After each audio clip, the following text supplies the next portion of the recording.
The information I'm going to give you is preliminary and subject to change. During this briefing, we'll provide a summary of what we know at this time, what we believe at this time. We'll take a few questions. Later on this evening, we'll provide a written brief. If you have any questions, please send those to the IMPD Public Affairs account. We'll try to answer questions. And then we expect to have another update tomorrow within 24 hours, less than 24 hours from the time of the incident. First of all, I'd like to start off by thanking members of our community, the outpouring of support that we've had so far for our officer and other officers on scene here. I want to thank Indianapolis Fire Department, IEMS, Indiana State Police, Eskenazi, all of these individuals, groups, organizations have provided tremendous help to us this evening.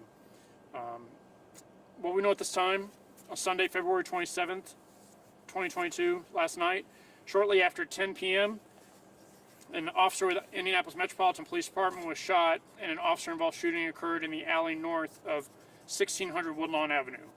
Shortly after 10 p.m., IMPD Southeast District officers responded to a report of an accident in the 1600 block of Lexington Avenue. While officers were on the way, dispatch provided additional information to those officers. That information included that a black male in a red jacket was exposing himself, a male in a red vehicle was acting strange, and the male in the red vehicle was intoxicated and was last seen southbound on State Street. Officers located a red Buick and a male wearing a red jacket and a red vehicle in the 1600 block of Woodlawn Avenue. Two officers, both were in a fully marked police vehicle. Both were in full police uniform, engaged with the male. Within seconds, the male began running away from officers. The officers told the man, "Stop, police." There was an exchange of gunfire between at least one officer and the suspect in the area of the alley north of 1600 Woodlawn Avenue. One IMPD officer was shot and was transported to Eskenazi Hospital by IEMS in serious condition. Thankfully, that officer's condition has been upgraded to serious but stable condition. IMPD officers and Indiana State Police set up a perimeter to search for the suspect. IMPD Special Weapons and Tactics Team officers located the suspect shortly after 11 p.m. in the area of 900 Dawson Street. The suspect had injuries consistent with a gunshot wound or wounds. A handgun was located adjacent to where the suspect was located. Medics assigned to the SWAT team provided medical treatment to the suspect. The suspect was then transported by IEMS to Methodist Hospital and was most recently listed in critical condition. No other officers or citizens besides the one I mentioned were injured during this incident to our knowledge. Multiple officers were wearing body-worn cameras which were activated at the time of the incident. The IMPD Critical Incident Response Team responded and will conduct a criminal investigation. The Internal Affairs Unit will conduct a parallel and independent administrative investigation into the actions that took place tonight. The Indianapolis Marion County Forensic Services Agency is assisting with this investigation. The IMPD Chaplains and Victims Assistance Office responded to provide assistance to individuals involved and their families and members of the community. The Police Officer Support Team responded to provide peer support to our officers. The Marion County Prosecutor's Office is on scene and is being consulted throughout the investigation. The officer who fired his gun has been placed on administrative leave as a standard protocol during any type of incident such as this. The Civilian Majority Use of Force Review Board will conduct a mandatory hearing for any use of deadly force against a person. This occurs after the conclusion of the criminal investigation. Detectives continue to canvass the area to attempt to locate witnesses, any video evidence, any forensic evidence. We expect to be out here for several hours. As I mentioned, I gave you several locations of scenes, so it's a very expansive crime scene. Detectives and officers will be out here for several hours to collect and identify evidence and collect that evidence. Anyone with information about this incident is asked to call the Critical Incident Response Team Detective Sergeant Leslie Van Buskirk at 327-3475, or they can email her at leslie.vanbuskirk@indy.gov. That spelling will all be in the briefing that we'll provide later. Also, anyone that wants to remain anonymous can call Crime Stoppers at 262 tips. I know I give a lot of information.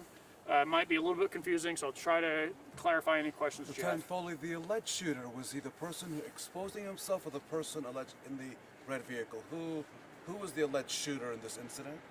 So the alleged shooter was the person that the officers located in the red jacket and the red vehicle, which matched the description of the person who was exposed. Have you had a chance, I'm going to let this truck to pass.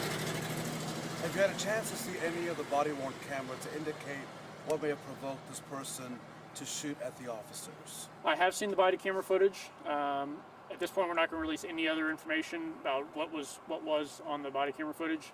That way, the detectives can review that and speak with witnesses, and that information doesn't influence them.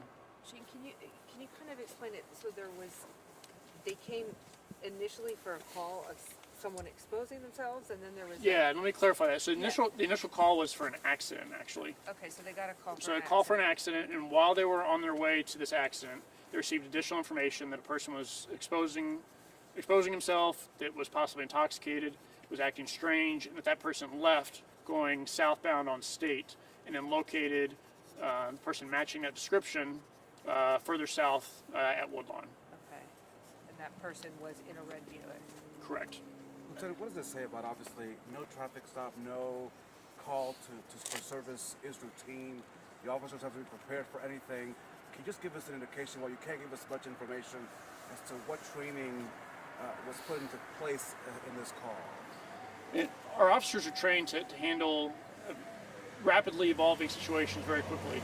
And I think, as we saw with Aaron Allen, whose killer was convicted last week, something as simple as a traffic accident can result in shots fired and an officer being killed.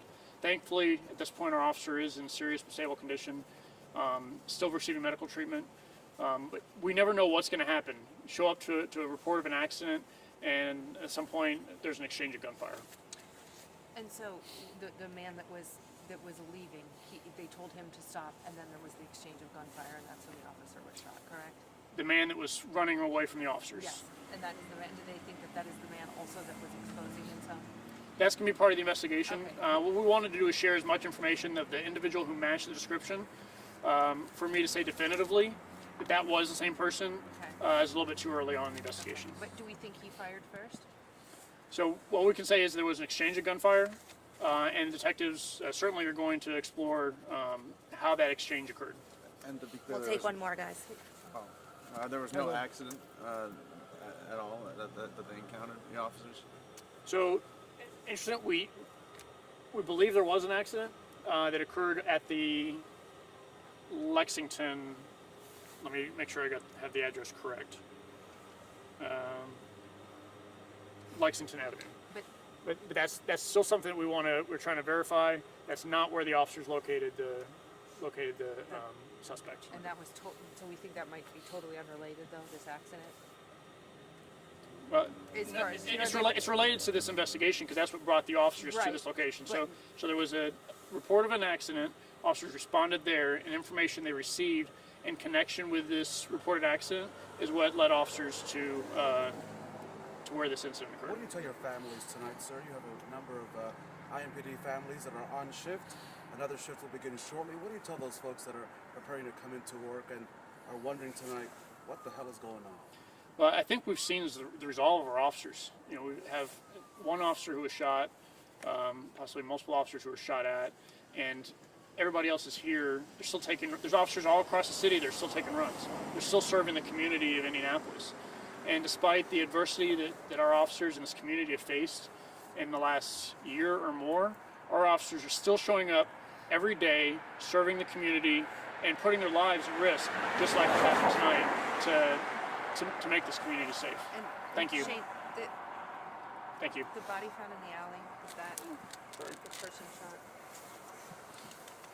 Exactly. We'll be having the written brief that's going to be coming out soon. Well, so we leave here with clarity, Lieutenant. I know you wanted to leave, and that's the person doing the shooting. Was that the person not in the vehicle? I just want to make sure that we get this clear. Who was the? Right, maybe a mine. little, Yeah. for the sake of clarity, Lieutenant. Was the shooter the? Yes, so if there's any questions for clarity, if you want to send those to the public affairs account, we will make sure that that's clarified in the written brief. Okay? Thank you. Thank you. Shane.